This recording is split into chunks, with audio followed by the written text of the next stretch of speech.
Bismillahirrahmanirrahim.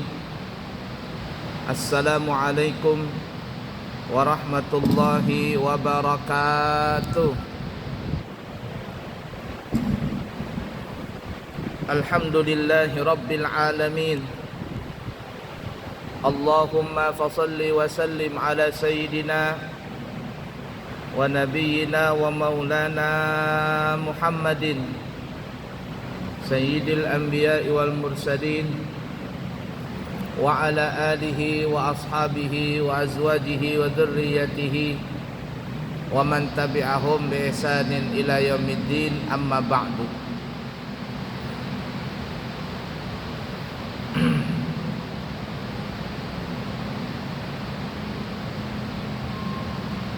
Para jamaah sekalian yang disayangi Allah dan dicintai Allah,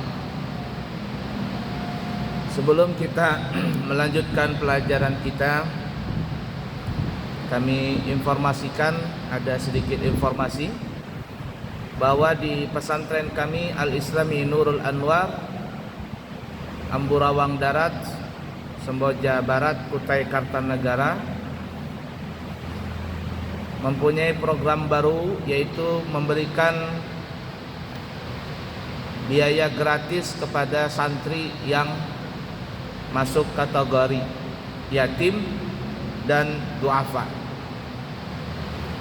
Jadi kalau ada yang keluarganya atau tetangganya atau siapa saja dari daerah manapun, apabila anak tersebut anak yatim atau keluarga duafa dengan syarat-syarat yang tertentu, maka kami siap menerima santri tersebut dengan cara gratis. Kemudian yang kedua, kami insyaallah nanti berangkat bulan September, di tanggal 14 September insyaallah umrah membawa jamaah, dan sudah ditutup untuk bulan September. Dan insyaallah kami buka kembali pendaftaran untuk bulan Oktober, November, Desember dan seterusnya. Harganya 32 juta rupiah selama 12 sampai 13 hari keberangkatan dari Balikpapan.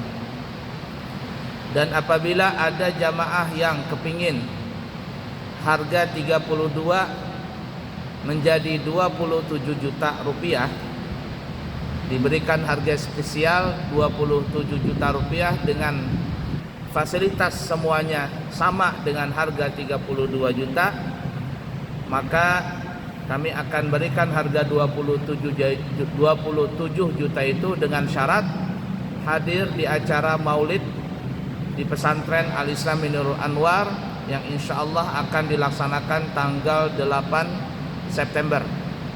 Sebelum kami berangkat, nanti insyaallah akan diadakan maulid di pesantren Al-Islami Anwar tanggal 8 September 2024 hari Ahad.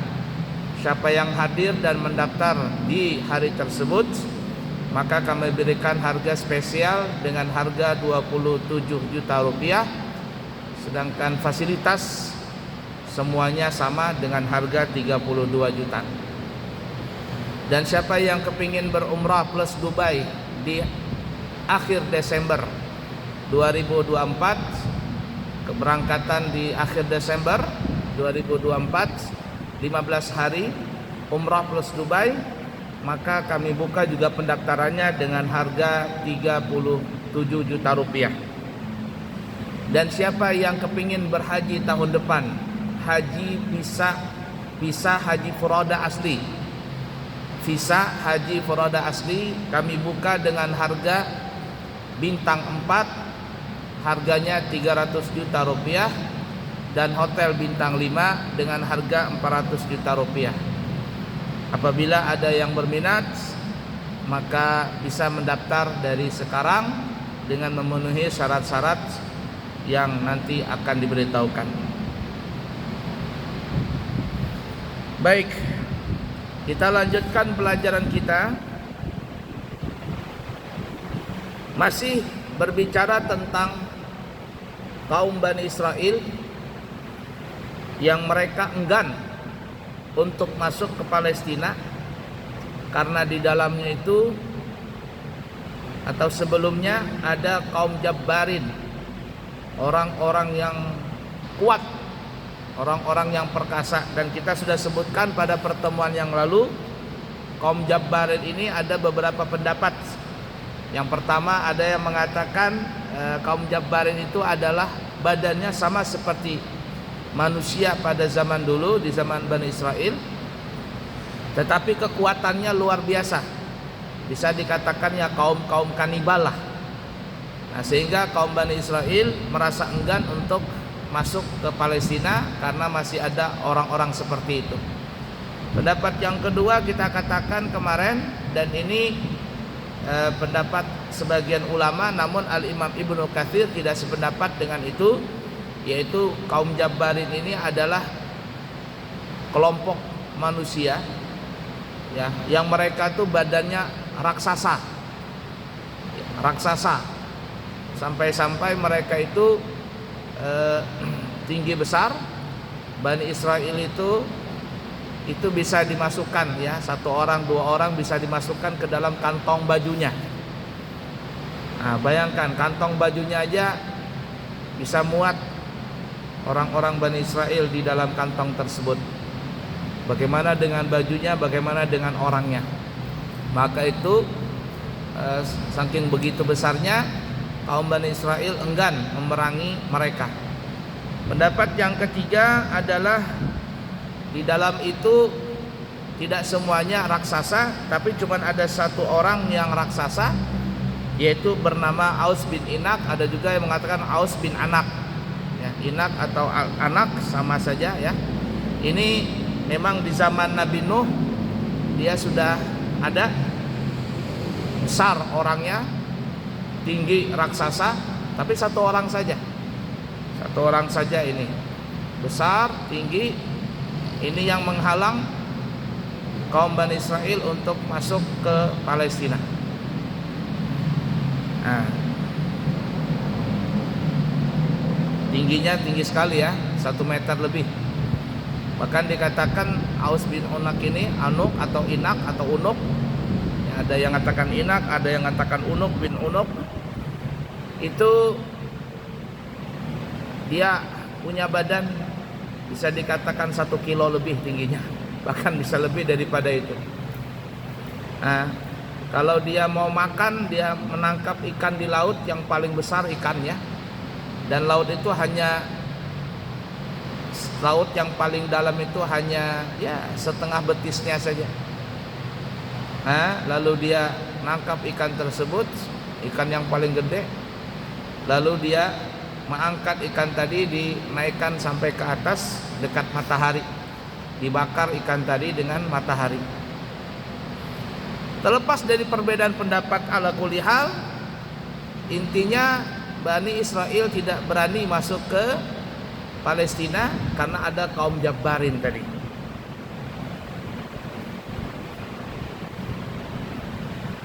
Bahkan mereka Bani Israel mengatakan, qalu ya Musa inna lan nadkhulaha abada ma damu fiha fadhhab anta wa rabbuka faqatila inna hahuna qa'idun. Ini saking mucilnya Bani Israel ini. Kata mereka, wahai Nabi Musa, kami selama-lamanya tidak akan bakalan masuk ke Palestina selama mereka itu, siapa mereka itu? Kaum Jabbarin tadi ada di sana. Engkau sajalah yang pergi, engkau wahai Nabi Musa yang pergi dengan Tuhanmu. Berperanglah kalian berdua untuk melawan mereka. Kami di sini cuma duduk-duduk saja bersantai. Nah, saking mucilnya nih ya, saking mucilnya Bani Israel ini. Nabi Musa aja yang disuruh perang, dia nggak mau perang. Nah, gara-gara itu seperti yang kita sebutkan kemarin, maka mereka pun terombang-ambing, halus maksudnya terputar-putar di lembah Tin itu ya, lembah Teh tadi selama 40 tahun yang kita sebutkan pada pertemuan yang lalu.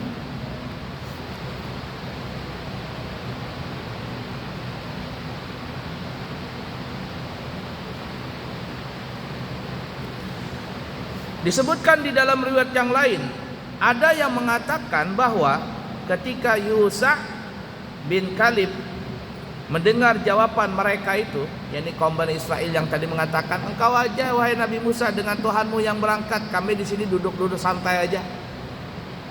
Nah, ketika Yusa bin Kalib mendengar ucapan mereka,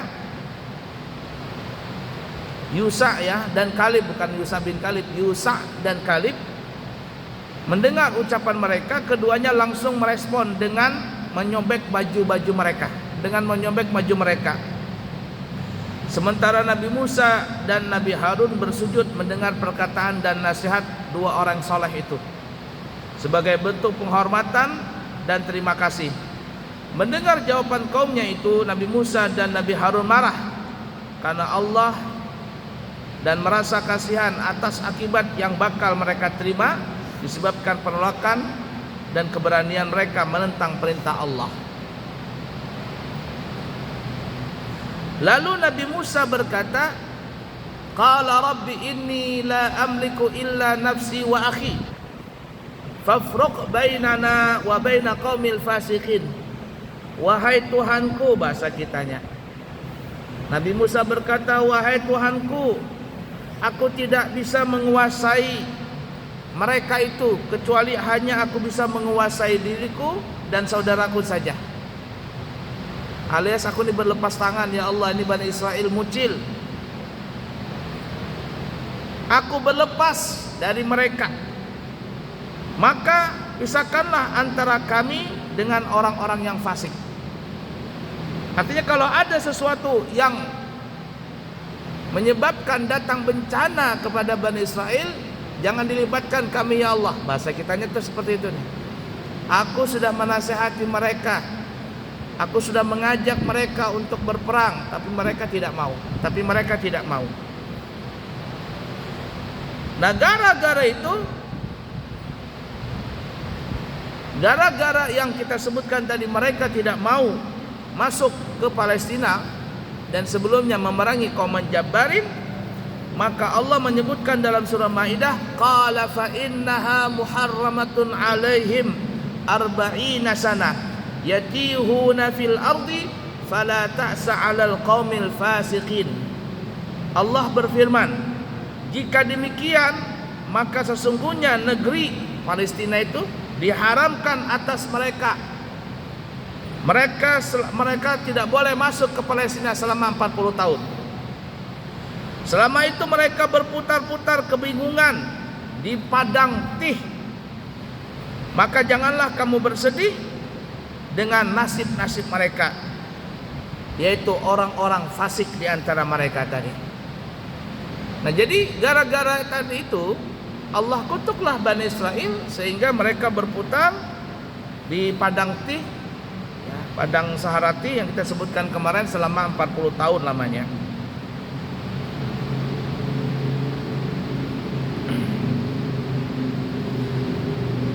Padang tih ini dikatakan adalah sebuah padang pasir yang amat luas sekali, lagi tandus, luas, tandus, gersang. Mereka berjalan tanpa tujuan, malam, siang, pagi dan sore berjalan, tapi nggak pernah ketemu di mana ujungnya padang pasir itu. Walaupun mungkin di antara mereka ada yang ahli dalam kompas, sana barat, timur, utara. Tapi ya tadi, ketika sudah di ujung mau keluar dari padang pasir tih ini, tiba-tiba mereka ngantuk, tidur, istirahat. Besok kembali lagi ke ujung.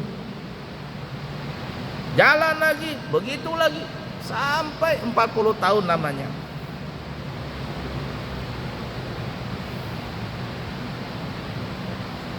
Dan ada yang mengatakan bahwa tidak ada seorang pun dari mereka yang memasuki padang tih itu, mereka yang masuk ke padang tih itu keluar dengan selamat. Artinya nggak ada yang bisa keluar dari padang tih itu tadi. Itu yang kita sebutkan pada pertemuan yang lalu. Bahkan Nabi Musa pun tidak berkubur di Palestina.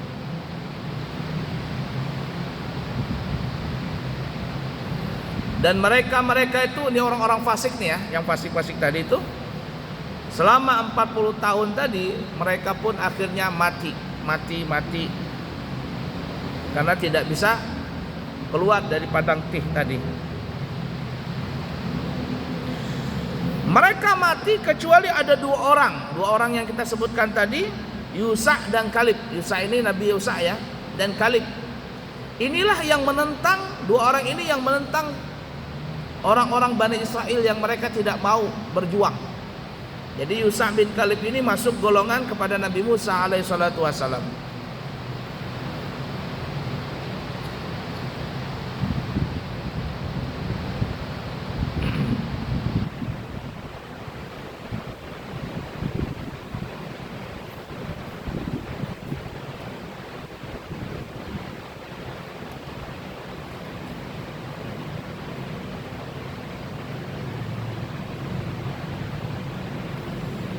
Nah, itulah yang terjadi selama di padang tih itu ya, maksudnya 40 tahun tadi. Nah, sekarang kita akan masuk bab baru. Selama 40 tahun tadi mereka berputar-putar di padang tih itu, padang pasir Sahara yang tandus tidak bertepian selama 40 tahun. Apa yang mereka dapatkan di situ? Apa yang mereka lihat? Apa yang mereka ambil di situ? Apa yang mereka ambil pelajaran dari tempat tersebut? Kalau tadi kita sebutkan orang-orang yang fasik itu mati semua. Semuanya mati selama 40 tahun tadi. Nah, sekarang kita akan masuk pembahasan tentang berbagai keajaiban yang terjadi kepada kaum Bani Israel selama mereka berada di padang tih. 40 tahun namanya itu. Selama 40 tahun berada di padang tih tadi. Apa yang terjadi kepada mereka? Di sini banyak keajaiban. Kita lihat nanti ya, sebutkan semuanya insyaallah.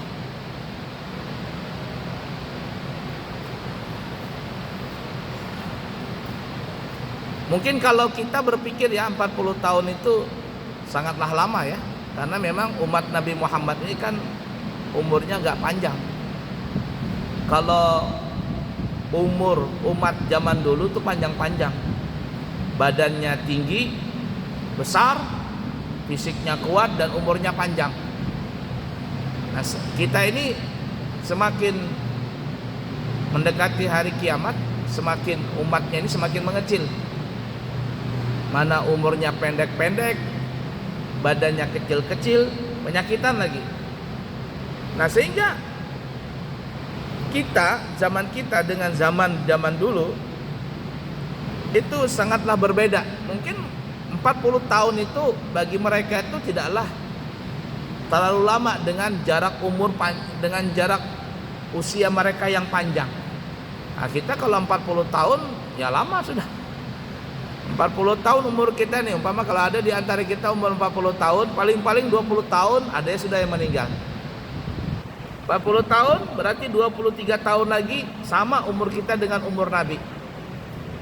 Nah, siap-siap itu. Saya pribadi kalau nggak salah sudah 47 tahun. Nanti Maret sudah masuk ke 48. Nggak terasa. Sudah 40 lebih. Perasaan tua sudah. Ini kalau buka kacamata nggak kelihatan yang mana hidung, yang mana mulut, yang mana telinga, sudah nggak tahu siapa di ujung itu, nggak tahu, nggak kelihatan mukanya. Ala kulli hal seperti itu. Nah, itu sudah tua. Kalau dulu perasaan datang tahun 2005 pulang dari Hadramaut. Ya, walaupun kami lahir di Balikpapan, memang asli Balikpapan ya. Pulang dari Hadramaut tahun 2005. Itu perasaan, mohon maaf nih ya, di Balikpapan paling muda ustadz, paling muda guru itu ya, mohon maaf ya, kami perasaan tidak ada yang paling muda zaman dulu. Tahun 2005 itu nggak ada yang paling muda di antara guru-guru. Sekarang Masya Allah banyak sekali guru-guru yang muda ya, ustadz-ustadz yang muda banyak sekali, dan kita gara-gara itu merasa tua juga akhirnya. Ya ala kulli hal. Nah, baiklah ya. Jadi 40 tahun itu memang sudah waktunya bersiap-siap untuk menuju kematian. Karena ya ala kulli hal, kalau tambah 23 tahun berarti sama dengan umur Nabi sudah. Dan umat Nabi Muhammad itu antara 60 sampai 70 tahun saja. Jarang yang melewati daripada itu umurnya. Jarang sekali. 60-70 tahun sudah banyak ketakupan meninggal. Jarang yang lewat daripada itu. Apalagi kita sekarang ngelihat ya anak-anak tuh, nah anak-anak sekarang tuh baru umur belasan tahun. Ada yang sudah gagal ginjal, ada yang sudah kencing manisnya tinggi, belasan tahun baru aja, baru belasan tahun maksudnya, sudah macam-macam penyakit.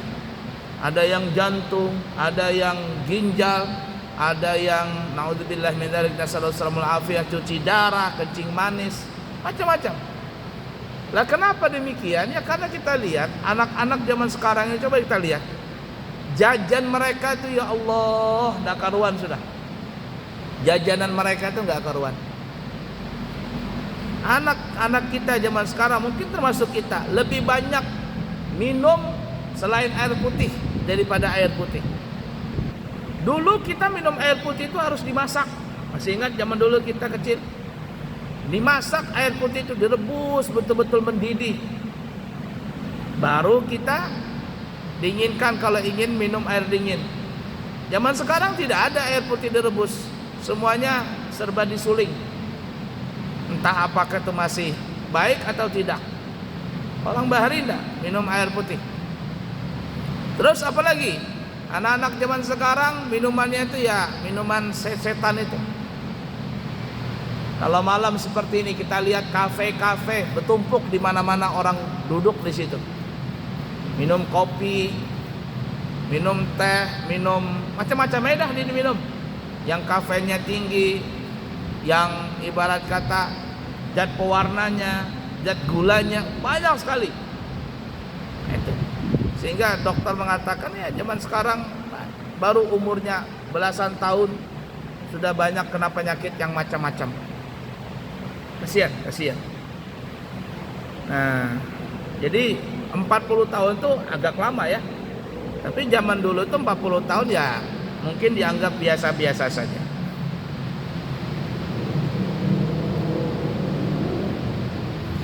Baik, kita lanjutkan ya. Apa yang terjadi selama 40 tahun itu? Apa saja keajaiban, apa saja peristiwa yang terjadi selama 40 tahun Bani Israel di padang teh itu?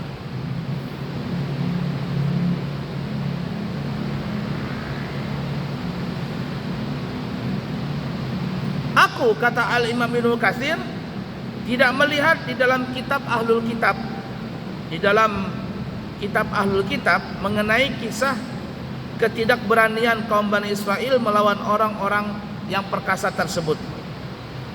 Tetapi di dalam kitab mereka itu disebutkan bahwa Yusa memang dipersiapkan oleh Nabi Musa alaihi salatu wasalam untuk berperang melawan sekelompok dari orang-orang kafir. Sementara Nabi Musa, Nabi Harun dan Hur duduk memantau dan mengendalikan jalannya peperangan. Nabi Musa dengan tongkat mukjizatnya, ketika ia menggerakkan tangannya mengangkat tongkat, maka Yusa berada di atas angin dan menguasai peperangan. Tetapi ketika tangan Musa kelelahan hingga goyah dan miring, maka Yusa pun menjadi terdesak. Oleh sebab itu Harun dan Hur menyangga tangan Nabi Musa dari sisi kanan dan dari sisi kiri, lalu mengangkatnya hingga matahari tenggelam pada hari itu. Akhirnya pasukan Yusa dapat memenangkan peperangan, mengalahkan musuh. Menurut para ahli kitab, Yathrun adalah seorang dukun dari Madian yang juga mertua Nabi Musa. Kepadanya diceritakan mengenai peristiwa yang terjadi pada diri Nabi Musa, bagaimana Allah memberikan kemenangan padanya, dapat mengalahkan musuhnya Fir'aun. Kemudian Yathrun datang menghadap kepada Nabi Musa sebagai seorang muslim. Ia datang bersama putrinya Syafura, istri Nabi Musa, serta dua anak laki-laki yang bernama Jashrun dan Azir. Maka Nabi Musa menyambut kedatangan dan memuliakan mereka. Kemudian para syekh kaum Bani Israel berdatangan, berkumpul dan menghormati dan memuliakan mereka. Mereka menyebut bahwa Yasrun melihat banyak orang-orang Bani Israel berkumpul di tempat Nabi Musa, mendiskusikan berbagai perselisihan yang terjadi di antara mereka. Lalu mereka mengusulkan kepada Nabi Musa agar memilih orang-orang yang terpercaya, bertakwa, dapat menjaga diri, membenci kecurangan dan pengkhianatan, lalu menjadikan orang-orang pilihan itu sebagai pemimpin masyarakat yang berjumlah ribuan jiwa. Pemimpin masyarakat dalam jumlah ratusan orang, seorang pemimpin yang memimpin 50 orang, dan seorang pemimpin yang memimpin puluhan orang. Kemudian para pemimpin itu diberi kewenangan untuk mengatur dan menyelesaikan berbagai persoalan yang terjadi di antara mereka. Apabila terjadi persoalan yang tidak dapat diselesaikan di antara mereka, maka mereka harus melaporkan permasalahan itu kepada Nabi Musa. Dan Nabi Musa menyelesaikan permasalahan di antara mereka itu. Lalu Nabi Musa pun mendamaikan mereka. Itu menurut ahlu kitab ya. Jadi Nabi Musa membagi kelompok-kelompok, termasuk yang kisah Israiliyat tadi ya, ketika Yusa berperang, Nabi Musa cuma memantau pakai tongkatnya. Jadi Yusa ini terbang begitu. Nabi Musa menerbangkan Yusa tadi dengan tongkat, ke kanan ke kiri melawan musuh itu. Ini kisah ahlu kitab, tapi tidak disebutkan di beberapa tafsir ya. Ini kisah ahlu kitab saja. Kemudian menurut ahlu kitab, yakni kisah Bani Israel, kisah Israiliyat, memasuki wilayah daratan tepatnya di Bukit Sina pada bulan ketiga sejak mereka keluar dari negeri Mesir. Gunung Sinai ya, Gunung Sinai, Tur Sina bahasa kitanya. Mereka keluar dari negeri Mesir pada awal tahun dan disyariatkan bagi mereka, yaitu pada awal musim semi. Dengan demikian seakan-akan mereka memasuki padang Ti pada permulaan musim panas.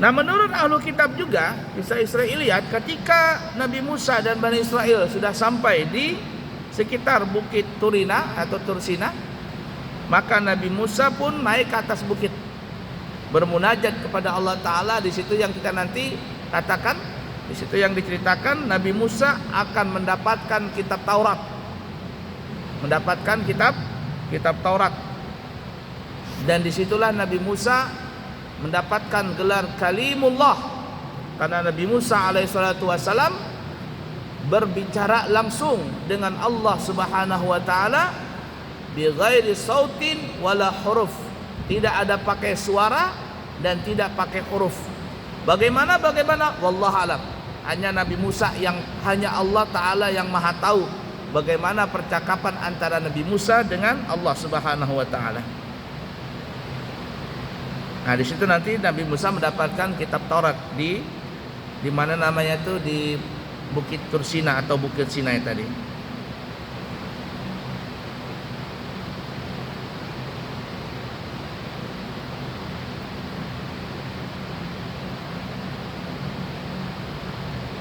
Ala kulli hal seperti itu dulu ya. Insyaallah nanti kita sambung lagi. Ya, intinya nanti di Gunung Sinai itu Nabi Musa bermunajat kepada Allah Subhanahu wa taala, berpesan kepada Nabi Harun untuk menjaga kaumnya supaya jangan membuat onar, membuat kesusahan, membuat huru-hara. Tapi setelah Nabi Musa berangkat ke Gunung Sinai, mereka membuat perbuatan yang sangat dibenci oleh Allah, yaitu mereka menyembah patung anak sapi yang dibikin oleh Musa As-Samiri. Namanya sama juga, Musa juga. tapi disebut As-Samirin. Siapa itu Musa Samirin? Nanti kita akan sebutkan ceritanya. Bahkan ada yang mengatakan Musa Samiri itulah yang nanti menjadi Dajjal. Musa Samiri itulah yang nanti menjadi Dajjal. Bagaimana kisah berikutnya? Selanjutnya insya Allah nanti kita sambung di kesempatan yang akan datang. Ya, insya Allah. Cukup sekian dulu. Tinggal beberapa menit masuk waktu Isya. Semoga ada manfaatnya dan semoga kita bisa mengambil iktibar dari kisah para nabi dan rasul. Amin ya rabbal alamin. Subhanakallahumma wa bihamdika asyhadu an la ilaha illa anta astaghfiruka wa atubu ilaih. Wa akhiru kalam wassalamu alaikum warahmatullahi wabarakatuh.